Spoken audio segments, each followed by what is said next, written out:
Sunday.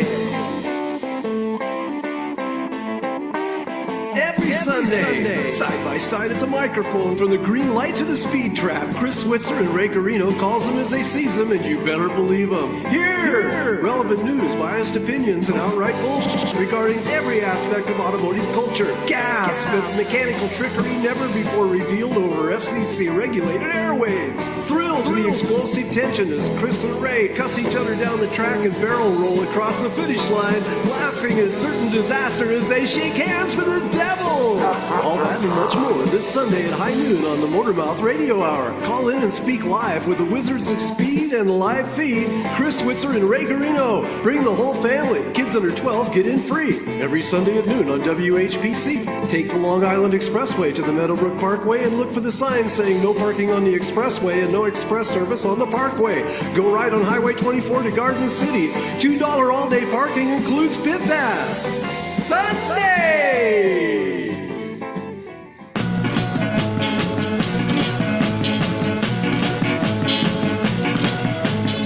Pushing too hard, you're pushing on me. You're pushing too hard on what you want me to be. You're pushing too hard about the things you say. You're pushing too hard every night and day. Yeah, you're pushing too hard, all right. You're pushing too hard on me. Because you've tuned into Motormouth Radio, Long Island's only automotive talk show with your hosts, Ray Guarino and Chris Switzer. We're pushing back, though, so just get prepared because it's not going to be a one-way street here. Is that right, Chris? Oh, yeah, I've been pushing all morning. All right. So, we have a great show today. We are... Because we got to make this one count for two, because next week we're going to be live on tape. Yes. I'll be out. Exactly. I'll be out of the area doing some babysitting out of state, and so we gonna next week's show. You want to tune in because it's from this time last year. Alana Scher from Hot Rod Magazine, now from Car and Driver, and Tom, her husband Tom Yeager, and it was just a great show. I don't want to tip our I want people to listen to it, and it'll be on YouTube, Motormouth Radio, Motormouth Video, as well as on Spreaker and iHeartRadio and all sorts of other cool places. So yeah, it was a lot of fun, that show. I'm glad you put it up. So but this show is going to be just as special because who do we have on the show, Ray? I can't wait. We have Carl Anthony on today. It's it's been a little too long. We got in between when we had Carl on last in February, I took another trip in May. These trips start really getting into they start crimping my show style, but hey, it's life. What are you gonna do? Yeah, that's what people say. So we're gonna talk about some cool stuff with Carl today. Anything you need to catch us up on from your exciting automotive life? Oh my God. That's good, huh? Holy jeez. I can't get my hands out from under a hood the last couple of weeks. It's been crazy. I think I told you the Chrysler has been giving me fits, and I've had it with the Holley 4160. It is truly a piece of trash. Here's what I did. I sat back and soul searched a little bit, and I said, you know what? I'm going to take one last stab at getting this carburetor correct. And then when that's done, I'm going to turn to the Carter AFB and rebuild it. And now the Carter AFB is now sitting on my bench, waiting patiently. I'm seeing if I can find the picture. It is sitting on the bench, waiting patiently to be rebuilt. All right. So the other carburetor can see the carburetor on the bench, knowing your days on that engine are numbered. So, but I wanted to make sure that I didn't want to rebuild the Carter while the Holley was sick and dying. I wanted to get that running. So it was truly a chore to get the floats level, to get the cold idle adjusted, and to get the idle sitting correctly. And of course, on top of that, I was adjusting the timing and getting everything set. Well, to make a long story short, the car is running better than it ever has before. I gotta admit. You think the car is doing something that I have not yet seen. It is actually quick. Wow. I've called my car many things, but I've never called it quick. and it actually can get up out of its own way now, which is kind of it's very interesting. Okay. But and all I did was grab the book, open it up, and went right to spec with everything. I wasn't reinventing the wheel here. I was just setting that carb up the way the book told me. Okay. And believe it or not, I used a little AI too. So there was a little AI in that. So, what specifically did you do? Because it's really not a lot of magic. I mean, aside from the biggest thing that people have trouble with is the carburetor has the wrong jets in it from the beginning. It was tuned for a different engine, jet wise for fuel. Yeah, I don't know the jets that are in there, and I know there's well. certain size jets. Well, yeah, it's written right on the jet. It's Yeah. a magnifier, and you can read it. And that's usually the size of the hole in the jet, right? Well, it doesn't, the number on the jet, like say 68 or 70, 72, doesn't refer to the actual, that's not 68,000 or 70,000. Oh, I thought it was. You go into the Holley chart and it'll tell you what size it is. Or if you have a set of jet gauges, you can measure it. And it doesn't even matter. You don't even have to know what the actual size is. If the car is running too rich, like at idle, too much fuel at idle coming through those jets, you just back it down like 2 jet sizes. That's why everybody has a little strip kit with all these different jets in it. Well, that's the problem. Not everybody has that. No, I know.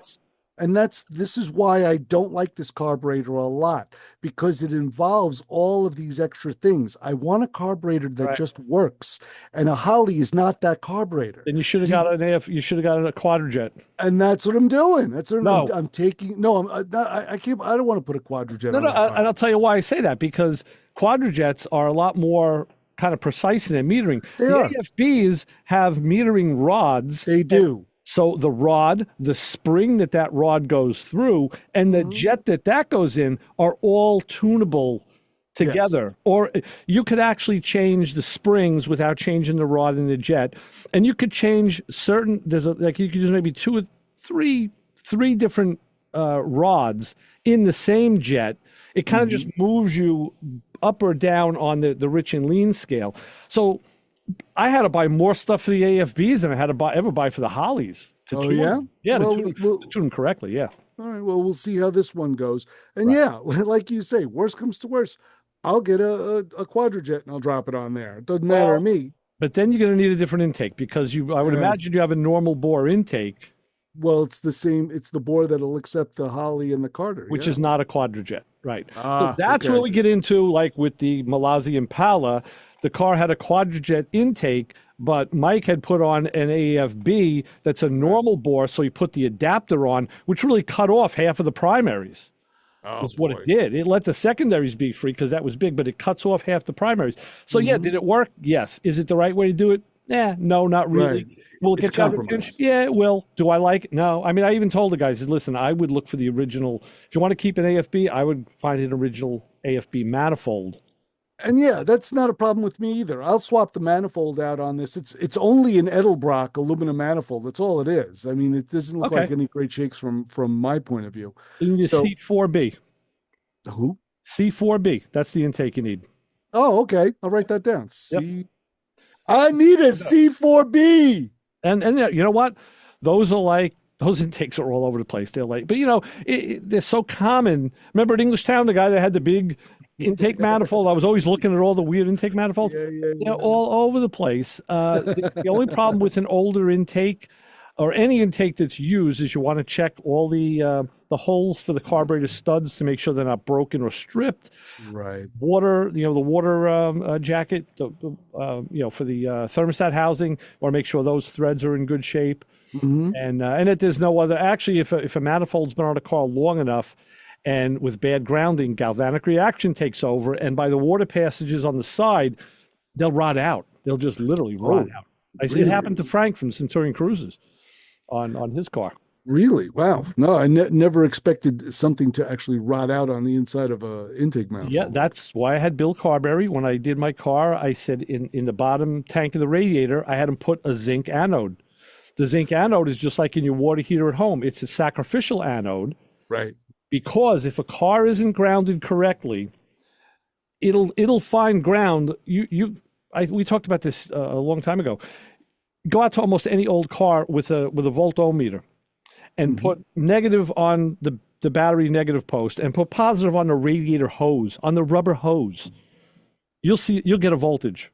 Come on. You'll see, because it grounds through it ends up ground will find the path of least resistance. Yes, it will. It'll ground through the cooling system. And oh gosh. Yeah, and that's why Frank's intake rotted over time, because of a bad ground and years of neglect. So I had him put a zinc anode in my tank to prevent that. That would be sacrificial. But now, I don't know, I guess it was last year 2 years ago when I did the fuel injection, I had to pull the radiator out because I was changing pulleys and whatever. And I pulled out that anode, and I had taken a picture of it when it was brand new against a scale so I could see the length. The thing was exactly the same size as it was. Why? Because, as you know, I'm like redundantly grounded everywhere. Yes. So you have very good grounds. So I don't really need the zinc anode because I'm grounded the proper way. So yeah, just all little things you could do. But a thermoquad is also a really good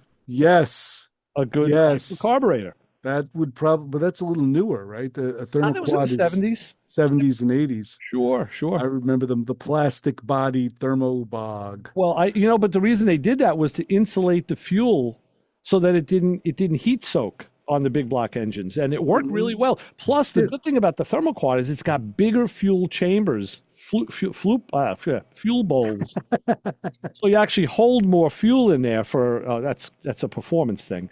Okay. Because truthfully, that AFB you have is old. That's not an air valve. That's an older AFB. It's a 71. Yeah, it's a little older. It doesn't have the technology that some of the later ones had, which would, I mean, it'll work. It's the same version that's on the Impala. Right. I'm actually curious on the fast idle choke. I'm a little curious on how that works in that, because the diaphragm does hold suction.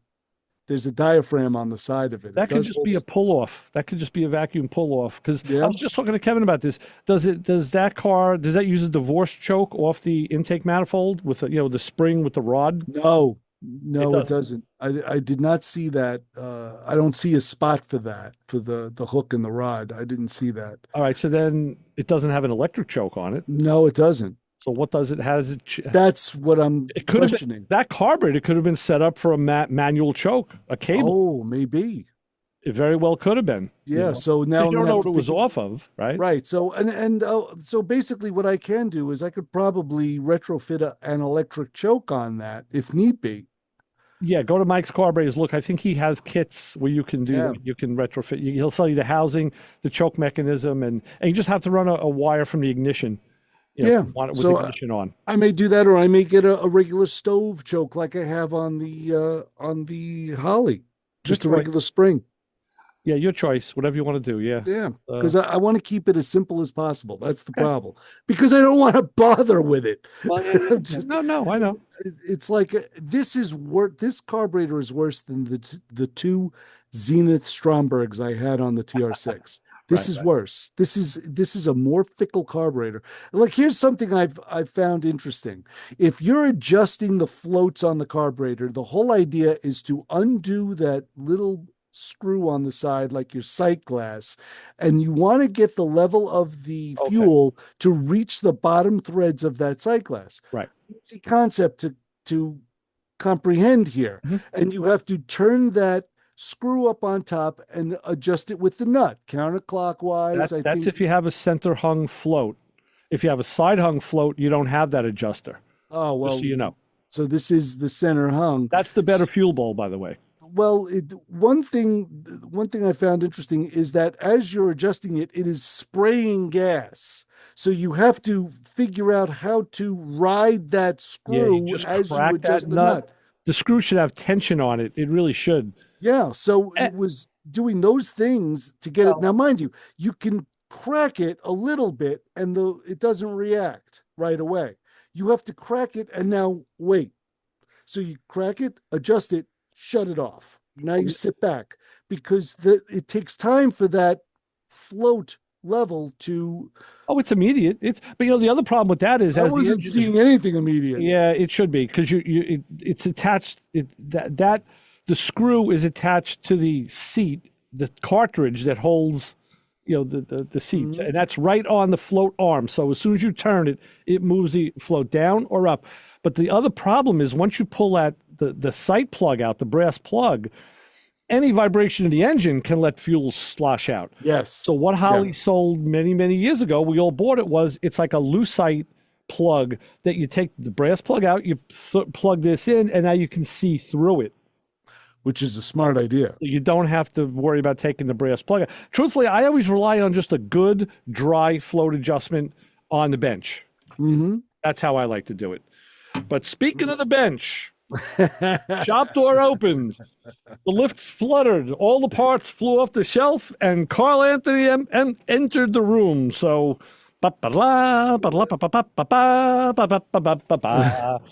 man, there's an intro. How are you, Almighty?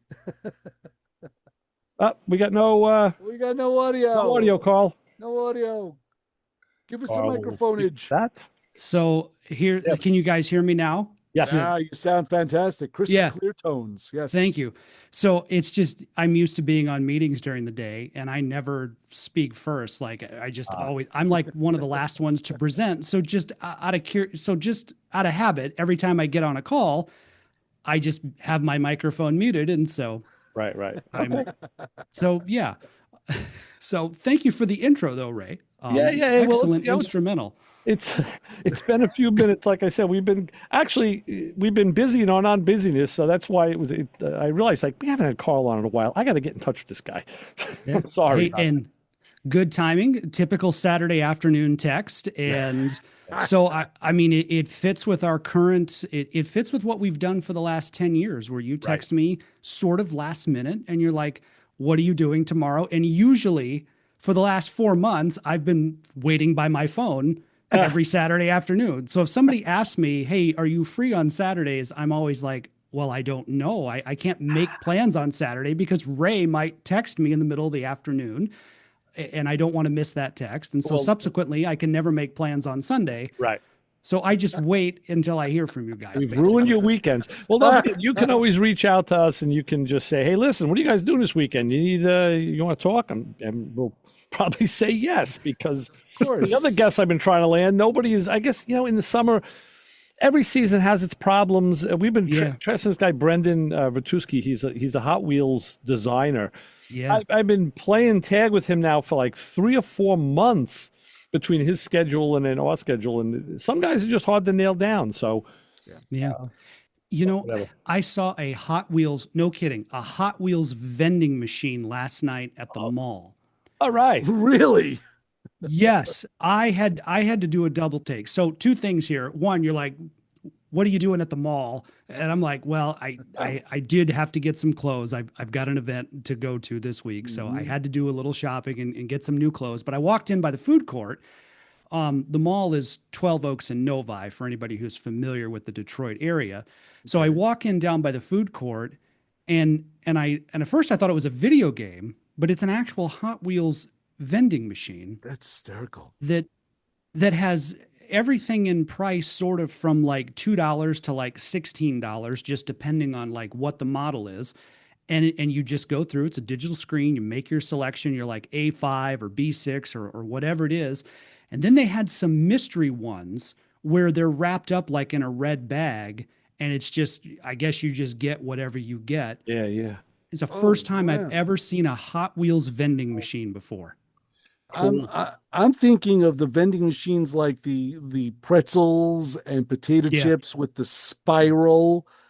That's what it was. That's what it was. It was. Exactly. Yeah, like the vending machine you would see in the break room, but it's just got it's got the Hot Wheels design on the side, almost that's why I thought it was a video game. I thought it was like a Cruisin' Exotica video game, like an arcade console, which was a very popular game when I used to video game in the 90s. But I that's why I walked over, and it's kind of over in this area. There's like some kiddie rides and stuff like that, like a little race car and whatnot. You put loose change in or whatever it is. But yeah, the side of it is decked out with looks like kind of like a California kind of a vibe. And it's got like the shark car, the famous shark Hot Wheels car is like painted on the side. But yeah, it's a spiral, Chris, just like you'd see in a break room at work. That's amazing. It's So really- Yeah. did you happen to take a picture of it? No, this is where I'm not quite this is where I'm not quite like with it on the social media. Yeah. You know, like normally, yes, I should, if I were 10 years younger, I would have taken a picture of that. And I need a posted that. picture to lead our YouTube videos on Motormouth Video and Motormouth Radio on YouTube. And I like to have a picture that coincides with something we talked about. Okay. I'm going to have to use the one I did an inspection on that guy's 85 Porsche a couple months ago. Yeah. And he had just a little gumball machine in his man cave. And I went over and looked at it. It was filled with Hot Wheels. And I said, hey, Yeah. I had these out. I never really, they were always rolling around. He goes, I figured this was a better place. That's a great idea. That is a Yeah. great. But you know, it's funny, Carl. You said something that was very interesting. You tripped something in my head because anytime I see a Hot Wheels car display, no matter where I am, Right. and recently it's been in places as plebeian as like a grocery store, like a supermarket, Yeah. like a ShopRite or whatever it is. And Right. I don't know why. I don't know. I'm a grown man. I don't know why. I walk Yep. right up to it. Yeah. It's Oh, like yeah. gravitate right to it. And Yep. you know, the Yep. wife has got the shopping cart and she's halfway down the aisle and I'm staring at these cars and she's talking to me and like, I thought you were behind me. You know, Yeah. she's doing Yeah, because I it's- just veer off. It's kryptonite. It is like kryptonite. I mean, normally, again, I did the same thing last night, of course, thinking it was a video game, but regardless, it was Hot Wheels. And I'm just like, and I'll do that. There's, you know, the big grocery chain here is Meyer. So that's our equivalent, you know, of whatever big grocery chain you have out there Right. is Meyer, you know, and they will advertise, and this might just be a Detroit area thing, but you know, they'll advertise when they have Matchbox and Hot Wheels cars on sale, you know, and when you're there doing your grocery shopping, if you have to get anything else, you know, you pass by that aisle.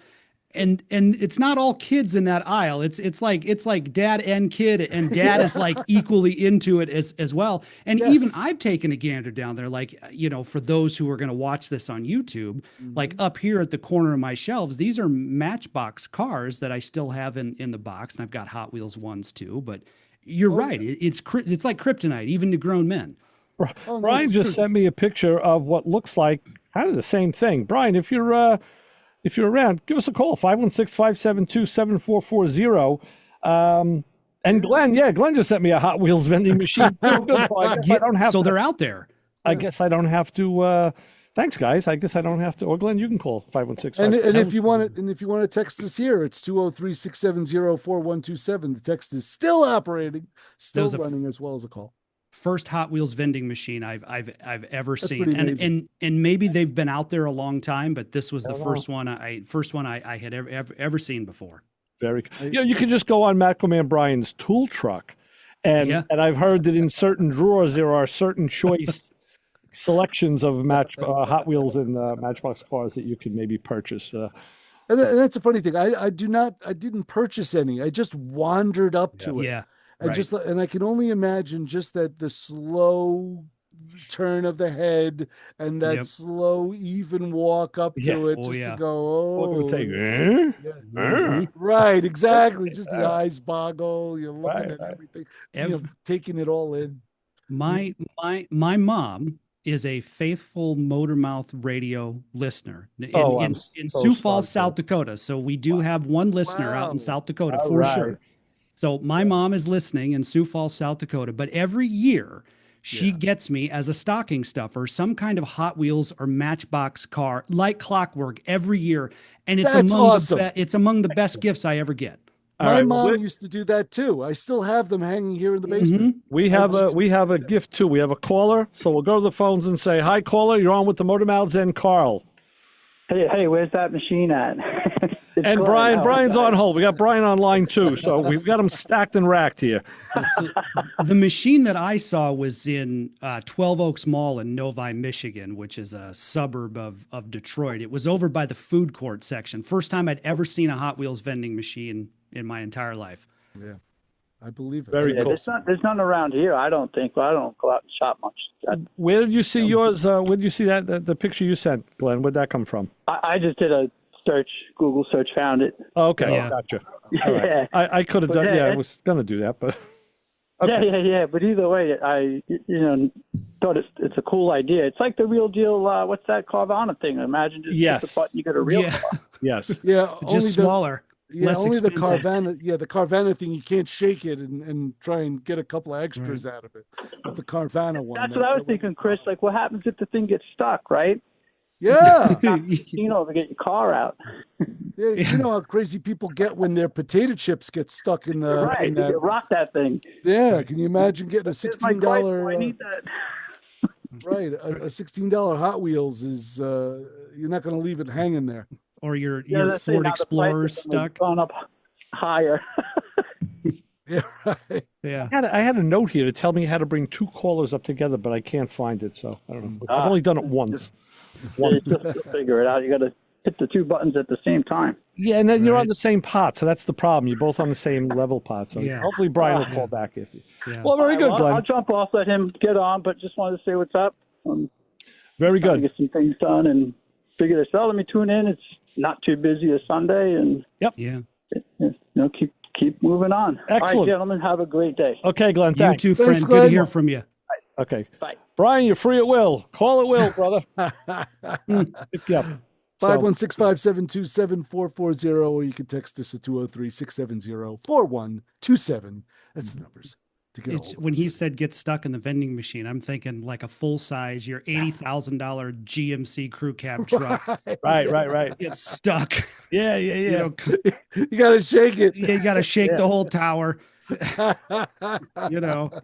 And So then- Brendan, this guest Brendan we want to have is like the designer for like the special vehicle group or whatever. He does That's like so the cool. real custom stuff, and he's all over the world. He travels all over the place, so it's really hard to, to nail down. He's got a really busy schedule. So I know we get him on, it's going to be phenomenal.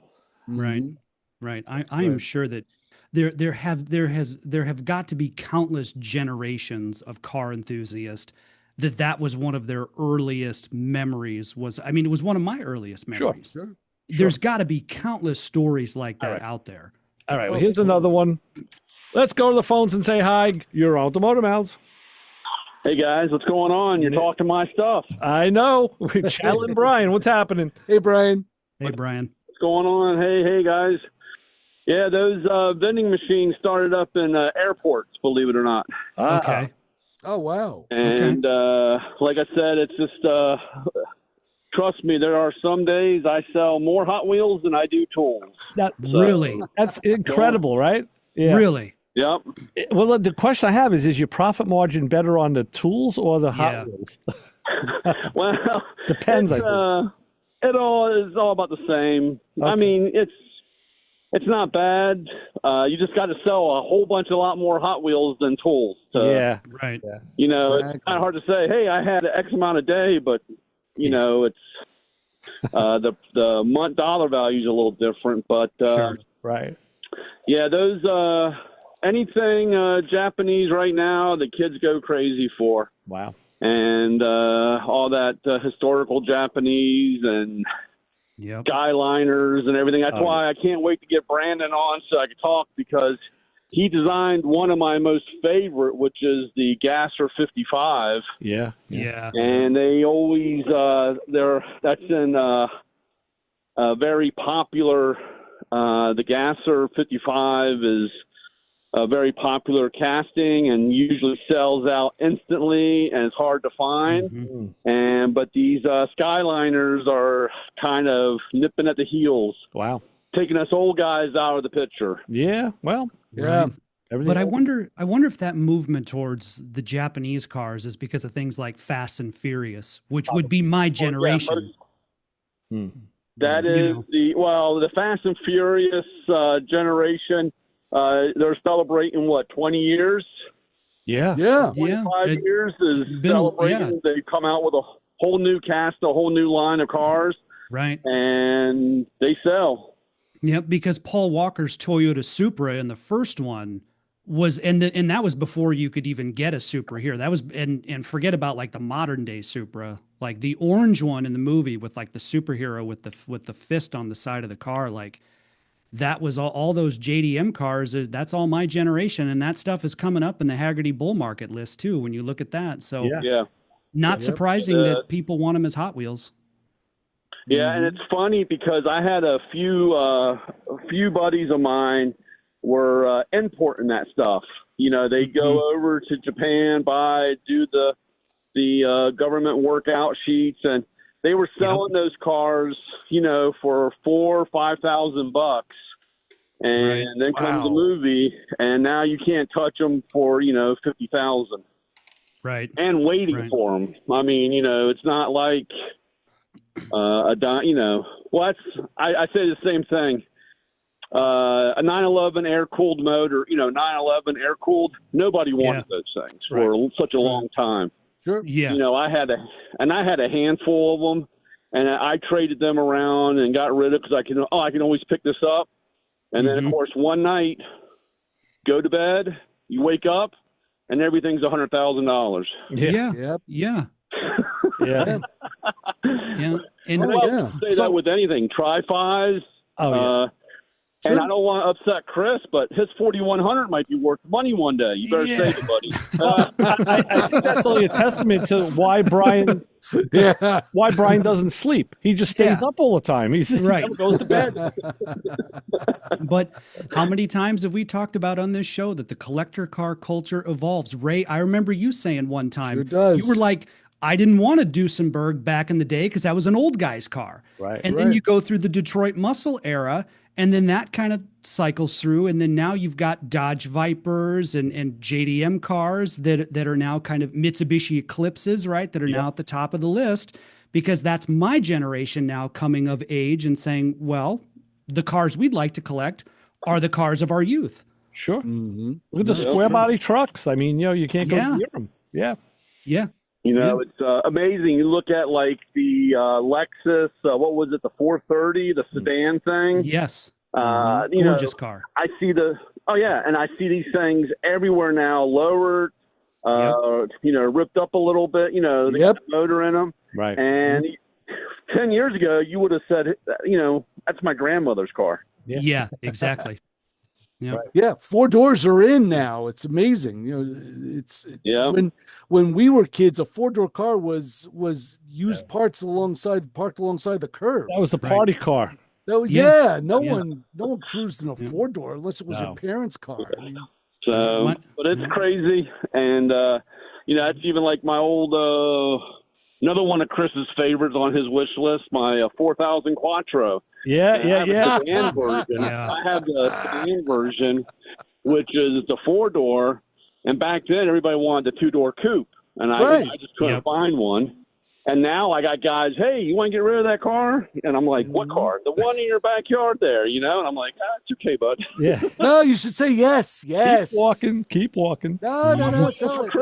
I'm waiting for Chris to come down. I got this real, I don't know, I got this affectionate thing towards Chris because he's getting all the right notes with the things he hates. Right. I mean, Keep waiting, Brian. Not wanting any friends here. No, I know.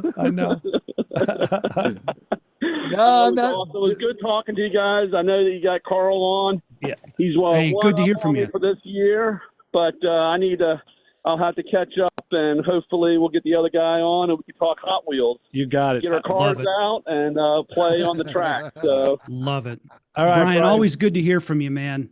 Take care, buddy. Yep, take care, and I'll see you guys. Okay, Bye-bye. Brian, thanks. Bye-bye. Take care, Brian. All right, Brian took us right to the bottom of the hour. So let me say that our weather, as I look outside the WHPC weather window right there, your WHPC weather forecast is powered by Pantano's Gourmet with locations in Hewlett and Uniondale. Beautiful day. High of 83 today, partly cloudy. Wasn't when I came in. It's nice and sunny. Tonight, clear skies, low in the 60s. They're saying during the week it's going to get hot again. It's going to be up in the 90s. It's going to be hot. And I'm not going to be here. I'm going to be here in the South. Yeah, where it's going to be warmer. That's all right. Everything is air conditioned down there. And I got the same car I rented last time, a GMC Terrain. I took another of the same guy. I like that dopey thing. Yeah. Well, they're nice. Yeah. So, also on this station, if you download and update your WHPC app, you can do all sorts of crazy things. But you can also enter to win a $200 gift card to my favorite, Uncle Bacala's Italian Seafood and More, located at 2370 Jericho Turnpike in Garden City Park. download and update that app, and you will thank you for listening to 90.3 WHPC. Do we have an honor group of the hour, Chris? Of course we do, on this fine upstanding Sunday where Motormouth Radio is icy cool in the sun. That's the type of radio we are. But just want to let you know beforehand, we're still putting old Motormouth Radio shows up on my own personal project called Car Course Media. I wanted to talk to you about this, Carl. Okay, but yeah, right now the 3 shows we have up are, let's see, from today, July 12th, Motormouth Radio, March 2nd, 2002. That's with Tony Trincilla. We also have Motormouth Radio from December 12th, 2010. And Motormouth Radio, July 5th, 2020. And that was with Mark Methot from Cartoons Magazine. Remember that show, Ray? Talking about cartoons as well as Hot Wheels. But those are the shows that are up there on Car Course Media, so check it out. But anyway, the Motormouth Radio Honor Group of the Hour. This week, we proudly salute the do-it-yourself mechanics who accidentally fixed the problem without ever realizing they did. Maybe they tightened a loose connection while replacing something else, bumped the vacuum hose back into place, or simply unplugged and reconnected a component, and suddenly the noise, warning light, or mysterious problem was gone. You may never know exactly what solved it, but you're happily driving down the road wondering, well, I guess it fixed itself. So here's the accidental automotive hero who reminds us that sometimes the best repair is the one you never knew you made. So if you unintentionally made a successful automotive repair that you didn't know you made, you are part of the Motormouth Radio Honor Group this week. There you go. Nice. All right, we'll take a shorter break, so I want to give Carl a little more time. So keep it where you got it. We'll be back with more Motormouth Radio with Ray, Chris, and Carl on 90.3 WHPC. Ladies and gentlemen, the beat goes on. KHJ Los Angeles. 3:31 in Los Angeles. This is the real Don Steve. I know that it's time. I love this show so much. I've always described Motormouth Radio in terms of luxury, value, reliability. People are like, what's a radio show that's luxurious, valuable, and reliable? I'm like, Sunday afternoons on WHPC 90.3 FM. That's the one. Oh, that's a promo bit. I'm going to isolate that today. Did I just do a promo? You did. I love it. This show on 90.3 WHPC is brought to you by CarStar Celebrity Chase Collision, with 2 locations in Limerick and Oceanside, who remind you that New York state law says you always have the right to choose which shop will fix your car. CarStar Celebrity Chase Collision offers a full range of services, 24-hour towing between Montauk and Manhattan, shuttle service, and they can help you with a rental car arrangement if needed. All repairs include the CarStar Lifetime Nationwide Warranty, ensuring that the experts at Celebrity Chase Collision are always on your side. Y sí, hablamos español. More information is available at 516-593-0920 or online at celebritychasecollision.com. Hi, this is Butch Patrick, and you're listening to Motormouth Radio, just like me. And this is George Barris, king of the customizer. Listen to Motormouth Radio. We're on the road. This is Antonio Huggy Bear Fargas, and you're listening to Motormouth on WHPC 90.3. Nice! Hey! Woo! He did the best. He did the best. He even got the call. He got the call numbers and everything. Hey, you, get over here. Every Sunday, 12 to 1, you are going to tune in to hear the Motormouths, my friends Ray Guarino and Chris Switzer. 90.3 FM, WHPC. You might learn something. Yeah, we're rocking the big style on the big groove, big sounds of LA with the real Don Steele and Ray and Chris and Carl. Motormouth Radio, we're back for round 2, and your calls can be taken at 516-572-7440. Follow us on social media, Motormouth Radio on X and Facebook, and it's real_Motormouth Radio on Instagram, and Motormouth Radio and Motormouth Video on YouTube. Yes. So, Carl, what have you been up to? What have you been doing? What's happening in the land in Detroit? So in the land of Detroit, so for me, leading the automotive segment at How to Geek, which is a technology website with an automotive component to it. So leading the editorial strategy there, doing a lot of writing just myself these days, just in addition to editing articles. But kind of the big overarching topics, I would say, just across Detroit is some of the stuff we've talked about before. So this era of software-defined cars where, the infotainment options in the vehicle are going to define the experience, but many of those features are going to be behind a paywall, a subscription service. They're going to be offered for free for a time when you buy the car, but then they're going to come bundled in a subscription package, and that some of the features that you may have had for free before when you bought the car are now going to be behind a paywall. And so the controversy around that, automakers like it because they make an additional revenue stream. Consumers feel as if they're being price gouged. So that's a big one. And then right to repair is another one. There have been some recent movements around that, or around the Repair Act, where that has kind of come to the forefront again. So those, I would say, are kind of two of the biggest things right now that I'm seeing in any way. Carl, what is? Go ahead, Ray. I just want to say something, because many years ago, when Joe and I were doing a show, Carl had called, and we had this big thread going on about autonomous cars, and Carl was asking us very specifically what we thought. We told him, "Yep, shove it." So I don't know if you saw the story. It happened about a week or two ago in California. There were all these Waymo cars, yes, on the highway, and there was, I think it had something to do with storms and flooding. Traffic stopped. Right. And this fleet of Waymo cars died on the road because the batteries just ran out of juice. And they were bringing in tow trucks. And I thought, oh, Carl's got to know about this. Yep. And they were driving into flooded areas. It was flooded, yeah.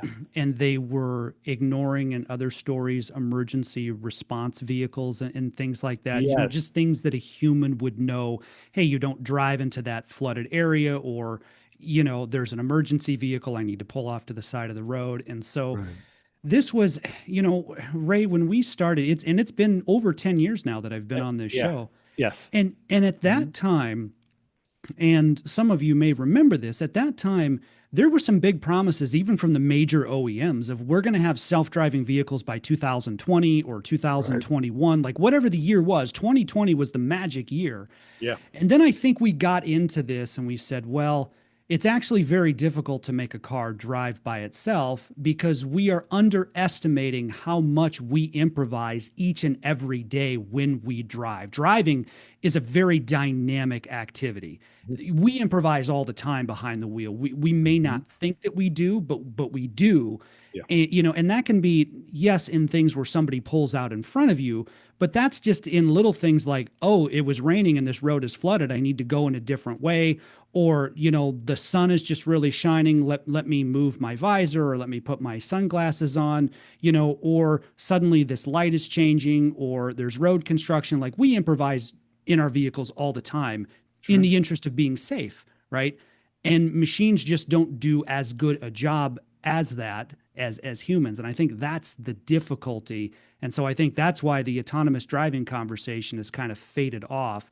Now, the technology that we've used to develop autonomous vehicles can be used for more advanced safety systems, more responsive automatic emergency braking, better park assist features, but big full-time, full-scale autonomy, I don't know. We're a long ways from that outside of robotaxis.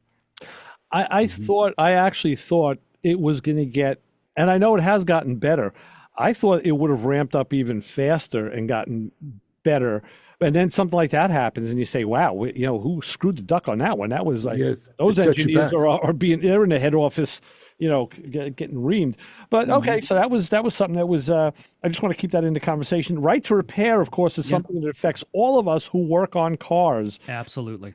I was just going back and forth this with Joe D. We were talking about all data. He was sending me some subscription information, and I have kind of an adjunct to that, not really the same thing, but I've had issues in the last few months buying parts for cars and finding and in a parts store where the guys are good, pulling up a listing that's incorrect. Right. And it's because the database has gotten corrupted somewhere down the line. So a good parts guy knows that there's a problem, but a new parts guy giving you parts for an older car, he doesn't have that connection, and they just say, well, the book says this is what you need, sir. So this is no, this isn't what I need. Right.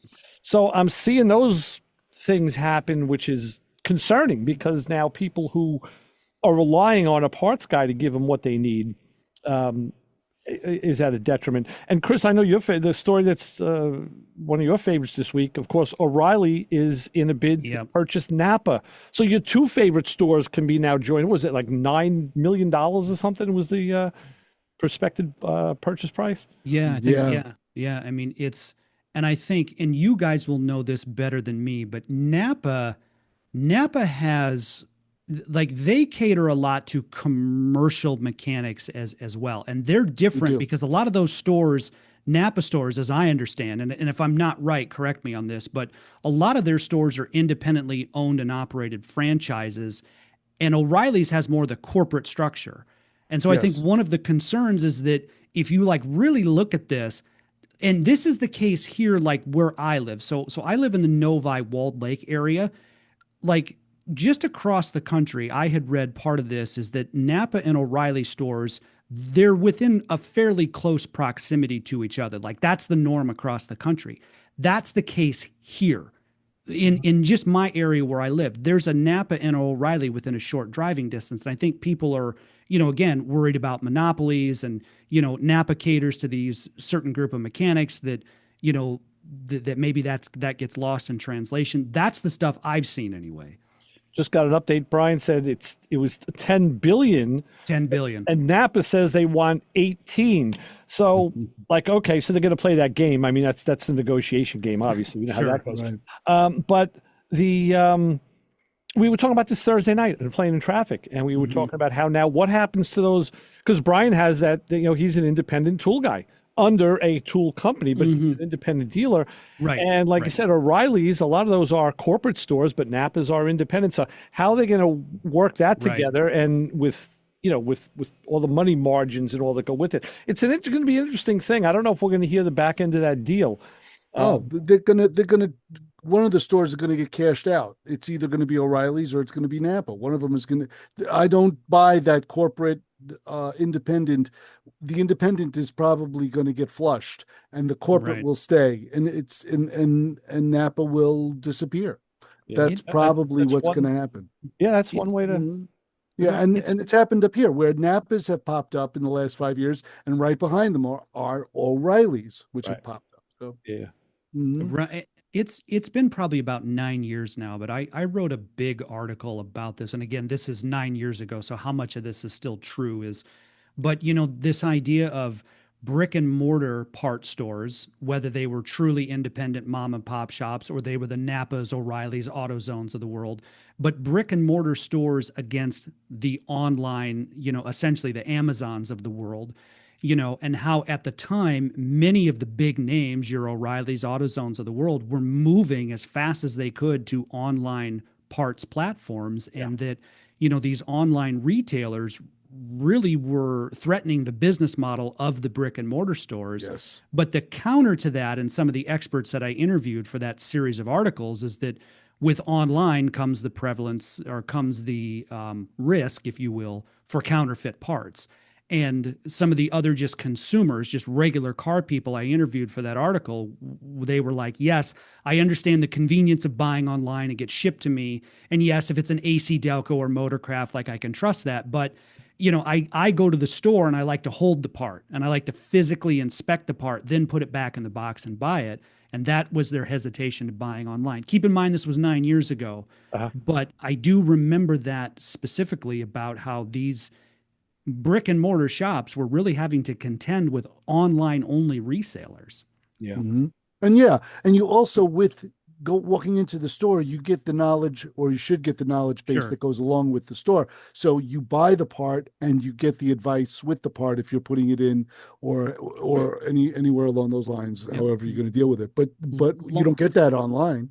Long time ago, when, replacing, I like my 2001 Ford Ranger, if anybody remembers those trucks, a 4-liter V6. There were two V6 options. I had the 4.0 versus the 3.0, but, the power steering pump went bad, and that was stuff, my stepdad and I, in a weekend, when I came back from school, Saturday afternoon in the driveway, we could do that. But, we went in the rural Iowa farming community where I grew up, we drove out on a Saturday afternoon and, got the pump and did it ourselves, right? And again, that gets back to but the guy that was there, small town, so everybody knows everybody, but he's like, oh yeah, he's like, that's this and this part number, and you want this one. He goes, what year's your Ranger? 2001. Yeah, if you had a 99, you want to stay away from this. He goes, but you need this specific one for the 2000 model year. Like it was stuff. It was like little things like that.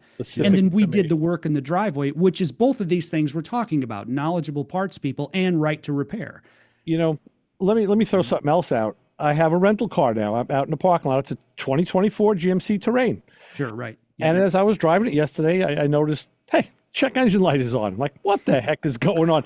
So I took my Blue Driver dongle that I use, and I plugged it in this morning on the way here, and I opened the app on my phone to see, and it won't. It can't connect. It doesn't find it. No vehicle found. I'm like, what? And I'm telling it to connect, and it's not finding it. So, and I know the Blue Driver works because I used it on other cars recently. Yeah. So what did they do to prevent you from even reading? So talk about right to repair. I can't even see what the heck is going on. Nope. So I don't know. This just happened right before the show. So this is fresh and new to me. I don't know what's going on. I know Paul had said, Pirate Paul said his daughter had a car that was had been a rental release car, and they put something in line that they could, with the AL deal, that they could monitor data. Absolutely. And he had taken that out. So this car may have something like that in there that actually shuts down that port. And these are things that really, burn my buttons because it prevents me from buying a late model vehicle. These two things we're talking about, a right to repair and the technological, what would you say, the subscription type of service that you get, because car companies want the same technology that cell phones, like you buy a cell phone, but you own the cell phone, but you still have to subscribe. You still have to pay that monthly nut. Car companies want a piece of that action, and that bothers me. To that note, let's go because we always talk about past and present and future. So we've been talking about for years trying to restore cars that were in the 90s, which is now happening. That's happening now.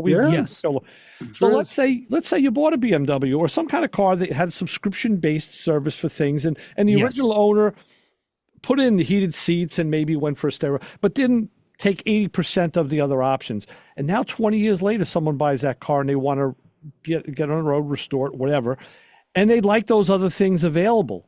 There's no chance in hell they're going to be able to get those things turned on. That's the big question mark. Right? That's the big question mark. And I don't see how, because even with subscription services for cable and things, we just cut back our cable at home because my wife wanted to get the bill down. And then I saw that, we lost too many channels. We called the next day and said, put it back to the way it was. We'll pay. Yeah. They said, oh, we can't do that. Why? We don't offer that service anymore, that platform you had. I said, we had it yesterday. Right. So we don't have it anymore. We can't give it to you. I'm like, I want to pay you for it. I want it back. No, couldn't do it. So, Kim is saying that's right. Kim knows. Same thing happens with the phone companies. With Verizon, all of a sudden they don't have that plan anymore. Exactly. Yeah. And it's so funny because you could see like an old BMW or an old Mercedes with that cell phone in the armrest. Right. It's worthless. It doesn't do it. So doesn't do anything. That's old technology doing nothing. And the thing is like a good comparison of this is I believe the TV company is pronounced Vizio, Vizio. Vizio. Mm-hmm. Yeah. So Vizio, actually, when Walmart acquired Vizio not that long ago. And in the financial disclosures, the majority of Vizio's profit came from selling viewer data to advertisers than it did from selling actual physical television. So if this is a case like on this show, yes, it's great, Chris, that I sell you a TV. That's amazing. But Ray's data on what Ray is watching is more valuable because I can say to an advertiser, oh yeah, Ray's watching this car show and he's watching these types of shows, and that's the data, right? And so a very similar thing where it's like the TV's the hardware and you make what you make, but you want the data. Very similar with a car. Car's the hardware, but you want the data, right? And so this is where it gets into who owns this data and where does this data come from? So the Federal Trade Commission, recently has filed a complaint against GM and OnStar, because GM and OnStar, they've got in hot trouble. They got it in hot water with this. But basically now GM now faces a 5-year ban on sharing geolocation and driving behavior data with any consumer reporting agencies. And then they have a 20-year consent order now, which would require explicit permission from collecting or sharing data-driven, basically any data from a connected vehicle.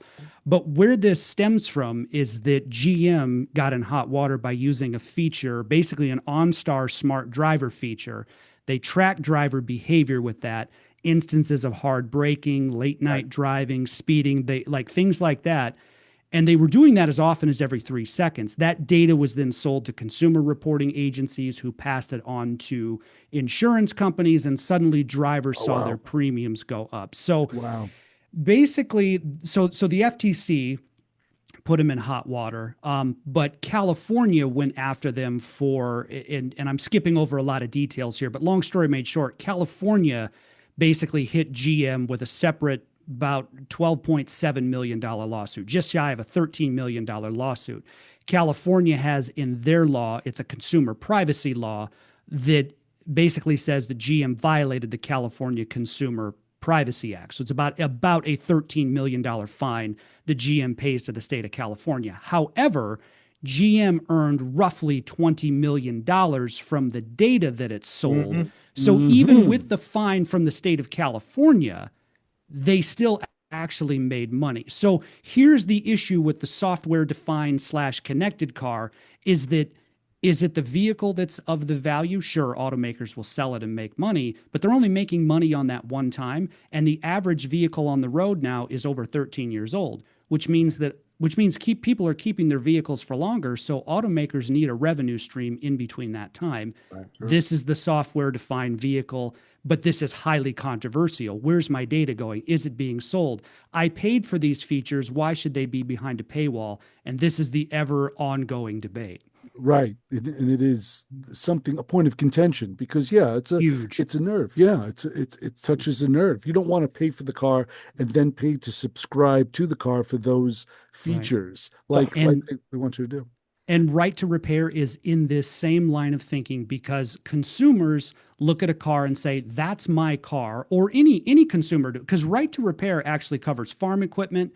It covers tractors. Yes. It covers consumer devices like phones, right? Refrigerators, coffee pots, right?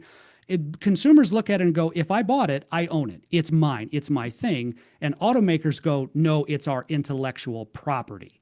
That's the key difference. Our intellectual property is ending in about 15 seconds. We got to get out of here. What I started doing to help our algorithm is after I put the show up this afternoon on Motormouth Video and Motormouth Radio on YouTube, I start on the computer. I just let them run, and it actually brings it up in my feed. Carl, thank you very much for coming on. We appreciate it. We will speak again soon.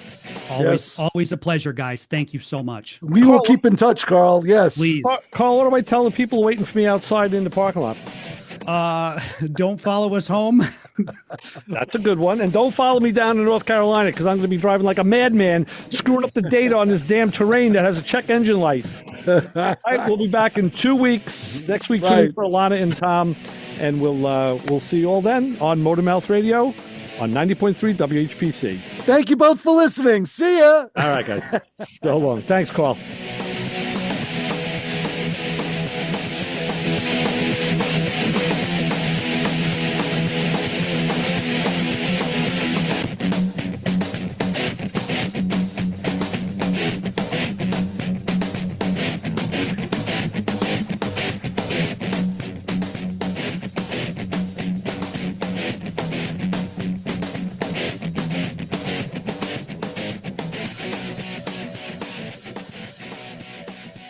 This show on 90.3 WHPC is brought to you by CarStar Celebrity Chase Collision, with 2 locations in Limerick and Oceanside, who remind you that New York state law says you always have the right to choose which shop will fix your car. CarStar Celebrity Chase Collision offers a full range of services, 24-hour towing between Montauk and Manhattan, shuttle service, and they can help you with a rental car arrangement